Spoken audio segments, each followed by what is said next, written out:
তারাই মামলা করে। এখন এখানে তাপস সাহেব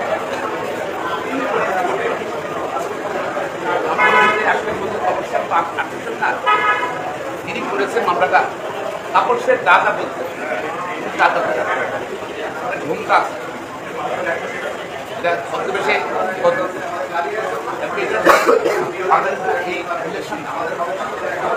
ইলেকশন বলে, পার্লামেন্ট ইলেকশন বলে, পরিষেবা বলে, উপজেলা বলে, সিটিকন বলে, সকলের বিষয় সেখানে এদের প্রকাশ দাখিল করতে হবে, সেখানে পলিটিশিয়ান পার্টি করে থাকে। তারপর আদালত সাক্ষ্যমান দিয়ে রায় দেন, সেই রায় দিয়ে সাক্ষ্যমান দিয়ে রায় দিয়ে এবং বিচারকে প্রযোগ না করছে এদেরটা বাতিল করে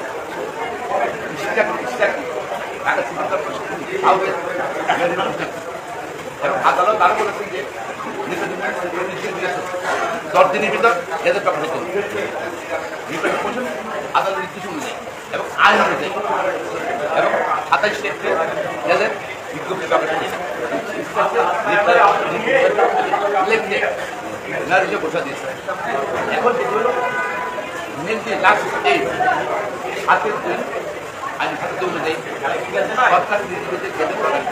নিজেদের মধ্যে শপথ সরকার তাকে শপথ করা এবং একটি চ্যালেঞ্জ আমার অধিকার না তিনি বিধি পড়ে সে এবছর মামলা করছেন ঢাকা সিটি কর্পোরেশন ভোটার সেটাও লিখে ভোটার ওটারও লিখে তার কোনো অধিকার নেই। আইনে বলা আছে আইনে সারা বাংলাদেশ এখন বলেন মেয়র বলেন পার্লামেন্টে যে কোনো জায়গায় বিয়ে করতে পারে সিদ্ধান্ত না আমাদের সিদ্ধান্ত নাই যে নির্বাচনের প্রতি পার্টির বাইরে উন্নতি এসে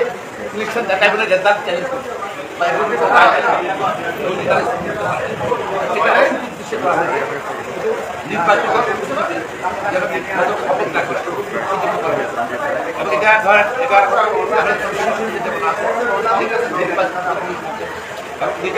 রুল অফ ল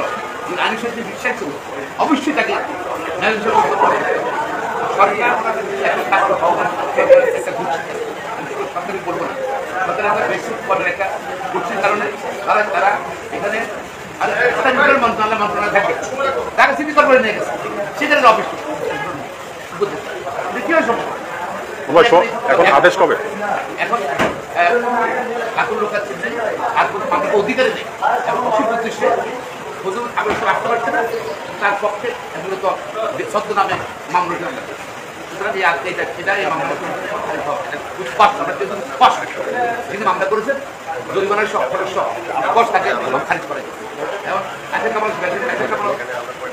সাবমিশন লিখেছেন সাবমিশন লিখেছেন কালকে দুপুর 12টার সময় আদালত সূচনা রাখছেন আগামীকাল দুপুর 12টার আদালত সূচনা রাখছেন সেখানে আর কোনো